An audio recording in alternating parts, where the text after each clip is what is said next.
नमस्कार विद्यार्थी मित्रांनो, अत्यंत आनंदाची बातमी तुमच्यासमोर शेअर करतोय। आता हा मी म्हणणार नाही की माझ्या व्हिडिओमधून प्रश्न आलाय, इतरांसारखं कमी काय बोलणार नाही, परंतु थोडासा रेफरन्स जो आहे तर तो माझ्या व्हिडिओचा रेफरन्स इथं लागतोय। 5 दिवसापूर्वी म्हणजे सप्टेंबर याच महिन्यात 5 दिवसापूर्वी म्हणजे 15 सप्टेंबरच्या आसपास आपल्या यूट्यूब चॅनलवरती मी एक व्हिडिओ अपलोड केला आहे। इथं तुम्हाला तुमच्या लेफ्ट साईडला एक विंडो दिसते बघा, ही वाली। ओके, त्या व्हिडिओचा अर्थ आहे नक्की याचा अर्थ काय, संविधानिक तरतुदी आणि PSIR ऑप्शनल। त्याच्यामध्ये मी 3 इमेज दाखवलेले आहेत, त्या 3 इमेजचा अर्थ जो आहे तर त्या व्हिडिओमध्ये मी स्पष्ट केलेला आहे। आणि या जे हे 3 इमेज आहेत तर त्या पहिल्या इमेजला त्यांनी इक्वॅलिटी नाव दिले, दुसऱ्या इमेजला त्यांनी इक्विटी नाव दिले आणि तिसऱ्या इमेजला त्यांनी जस्टिस असं नाव दिले। आता ह्या ज्या 3 संकल्पना आहेत तर या 3 संकल्पना या मी 9.26 मिनिटाच्या व्हिडिओमध्ये PSIRचा रेफरन्स घेऊन अगदी व्यवस्थितपणे कमी शब्दात समजावून सांगण्याचा मी तुम्हाला प्रयत्न केला आहे। ओके, इक्वॅलिटी म्हणजे समानता, इक्विटी म्हणजे समानता नाही आहे, इक्विटी म्हणजे न्याय, आणि जस्टिस म्हणजे आता इक्विटी म्हणजे न्यायाचा अर्थ, इक्विटीचा अर्थ काय जर का तुम्हाला पाहिजे असेल तर तो व्हिडिओ तुम्ही न विसरता पहा। आणि जस्टिस म्हणजे न्याय। ओके, हे 3 शब्दाचा अर्थ मी तुम्हाला सांगण्याचा प्रयत्न केलेला आहे, इक्वॅलिटी, इक्विटी अँड जस्टिस।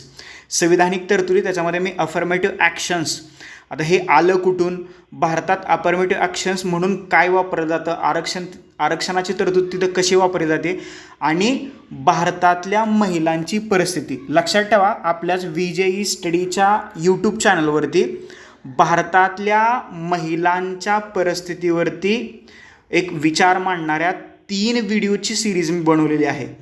पहिला व्हिडिओ आहे रिॲलिटी ऑफ इंडियन वुमन, दुसरा व्हिडिओ आहे बलात्कार व्यवस्थेचा की मानसिकतेचा, आणि तिसरा व्हिडिओ आहे नक्की याचा अर्थ काय, संविधानिक तरतुदी आणि PSIR optional, that is equality, equity and justice. संविधानिक तरतुदी, अफर्मेटिव्ह ॲक्शन, आरक्षण धोरण, PSIR ऑप्शनल, हा जो आहे तर हा तिसरा व्हिडिओ आहे। तर या तिसऱ्या व्हिडिओमध्ये, पर्टिक्युलर या व्हिडिओमध्ये जर का तुम्ही स्क्रोल केलं 5 दिवसापूर्वीचा व्हिडिओ बघितला तर तुम्हाला इथे दिसेल, त्याच्यामध्ये मी इक्विटी या 3 शब्दाबद्दल बोललेलो आहे। UPSC CEC मेन्स 2024चे पेपर चालू आहेत। GS1च्या पेपरमध्ये 8 नंबरच्या प्रश्नावरती थोडंसं लक्ष द्या। ओके, खरंच खूप ही आनंदाची गोष्ट आहे इवन माझ्यासाठी तरी। 8 नंबरचा प्रश्न काय म्हणतोय, distinguish between gender equality, gender equity and women's empowerment, why it is important to take gender concerns into account in programme design and implementation. म्हणजे त्यांनी काय केले, काय विचारलाय प्रश्न, जेंडर इक्वॅलिटी म्हणजे लैंगिक समानता, लैंगिक न्याय आणि महिला सशक्तीकरण याच्यातला फरक स्पष्ट करा। आणि त्यांनी पुढे त्याला असं विचारलं की कोणत्याही कार्यक्रमाची रूपरेषा किंवा रचना तयार करताना जेंडर म्हणजे लिंग का विचारात घ्यावं लागतं। 150 शब्दात उत्तर लिहायचं आहे, 10 मार्काचा 150 शब्दात उत्तर लिहायचं आहे, 10 मार्काचा हा प्रश्न आहे। UPSC CEC Mains GS paper 1 सामान्य अध्ययन पेपर 1 प्रश्न क्रमांक 8। जर का तुमच्याकडे क्वेश्चन पेपर असतील तर न विसरता क्वेश्चन पेपर काढून हा प्रश्न चेक करा आणि माझा व्हिडिओ एकदा पहा। ह्याच्यातले बरेचसे रेफरन्स म्हणजे मी या पर्टिक्युलर व्हिडिओमध्ये अफर्मेटिव्ह ॲक्शन्स की जे भारतात रिझर्वेशन आणि अफर्मेटिव्ह ॲक्शन महिलांच्या सक्षमीकरणासाठी किंवा वुमन्स एम्पॉवरमेंटसाठी, महिलांच्या सशक्तीकरणासाठी वापरलं जातं। ओके, त्याच्याबद्दल मी या व्हिडिओमध्ये बोललो आहे। याशिवाय इक्वॅलिटी, इक्विटी आणि जस्टिसचा रेफरन्स घेऊन मी या 3 शब्दांची फोड करण्यासाठी किंवा अर्थ सांगण्यासाठी मी तुम्हाला PSIR मधल्या विविध थिंकरचा किंवा PSIR मध्ये इक्वॅलिटी, इक्विटी आणि जस्टिसचा अर्थ काय आहे तर हे मी त्या व्हिडिओच्या माध्यमातून तुम्हाला सांगण्याचा प्रयत्न केलेला आहे। ही खूप मोठी गोष्ट आहे, म्हणजे इवन 10 मार्काचा प्रश्न त्याचा डायरेक्टली इनडायरेक्टली रेफरन्स माझ्या व्हिडिओमधून येणं माझ्यासाठी खरंच खूप गर्वाची बाब आहे। खरंच अभिनंदन, मला तर अभिनंदन म्हणताना मला थोडंसं म्हणजे तुम्हाला कळतं असेल मला काय वाटतं ते, तर ते तुमच्यापर्यंत पोहोचवा असं मला वाटतं। म्हणजे ही जी मूवमेंट आहे तर हा सूर्य आणि हा जयद्रथ अशी मूवमेंट माझ्यासाठी झालेली आहे। त्याच्यामुळं मे बी माझ्या व्हिडिओजला व्ह्यूज कमी असतील, म्हणजे जर का तुम्ही हा व्हिडिओ पाहिला 5 दिवस झालेत, फक्त 38 व्ह्यूज आहेत आणि एक 5-7-8 लाईक्स असतील, डझंट मॅटर किती व्ह्यूज येत आहेत आणि किती लाईक्स येतात, तर तुम्ही म्हणजे आपण जे काय काम करतोय तर ती काम आपण अविरतपणे करत राहावं असं मला वाटतं।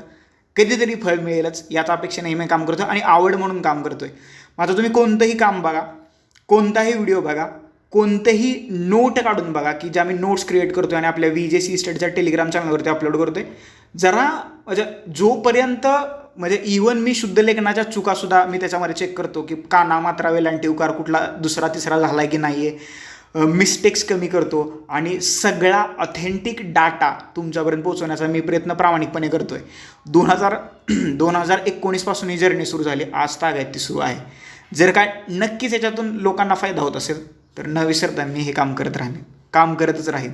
आणि आज ही खूप आनंदाची गोष्ट आहे. मला वाटलं की हा व्हिडिओ तुमच्यापर्यंत न विसरता शेअर करावा. बघा, मी सांगतोय म्हणू नका, म्हणजे हा 8 नंबरचा प्रश्न आणि हा माझा व्हिडिओ याचं काय तुम्हाला कनेक्शन लावता आलं तर नक्की मला सांगा कमेंट बॉक्समध्ये. कारण मला माहिती आहे की या व्हिडिओमध्ये मी या 3 कन्सेप्ट कशा स्पष्ट केल्यात.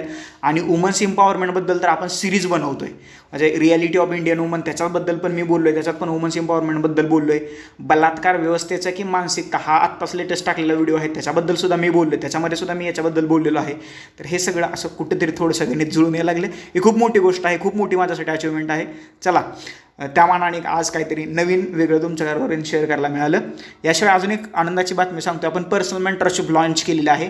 GS पेपर 2 म्हणजे सामान्य अध्यायांचा मुख्य परीक्षेतला पेपर 2 आणि मुख्य परीक्षेतला optional paper PSIR that is राज्यशास्त्र आणि आंतरराष्ट्रीय संबंध या 2 अभ्यास विषयांसाठी आपण पर्सनल मेंटरशिप सुरू केलेली आहे. त्याची फी 6 महिन्यासाठी इवन 2025 मेन्सपर्यंत ही मेंटरशिप राहणार.